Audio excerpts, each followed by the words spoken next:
আপনি এত বড় নেতা হলে, এতদিন ধরে বিজেপি সরকার কেন্দ্রে ক্ষমতায় রয়েছে, আজকে নেই নেই করে 12 বছর, আর আপনি বিজেপিতে গেছেন 2020 সালে। 2020 থেকে 26, 6 বছর, আমি 1 বছর কেটে দিচ্ছি, 5 বছর। 5 বছরে নন্দীগ্রামের জন্য কি এনেছে?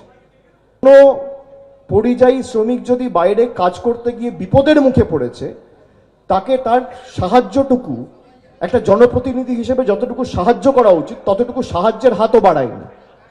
ভীমচন্দ্র বারিক বলে একজন ভদ্রলোকের কথা আপনাদের সকলের মনে থাকবে, যাকে কেরালায় ধাক্কা দিয়ে মেরে ফেলা হয়েছিল।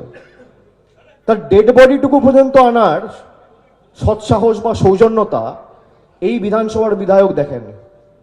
এটা আপনার কর্তব্য নয়? তৃণমূলের প্রতিনিধিরা তার বাড়িতে গেছে, তার মৃতদেহকে কেরালা থেকে কলকাতা অবধি নিয়ে এসে নন্দীগ্রামে পৌঁছে দেওয়ার ব্যবস্থা তৃণমূল করেছে, যদিও তৃণমূল নন্দীগ্রামে যেতেনি। কিন্তু মানুষের পাশে দাঁড়ানোর প্রশ্ন যখনই উঠেছে, তৃণমূল ছাড়া মানুষ আর কাউকে পায়ওনি। এটাই পার্থক্য।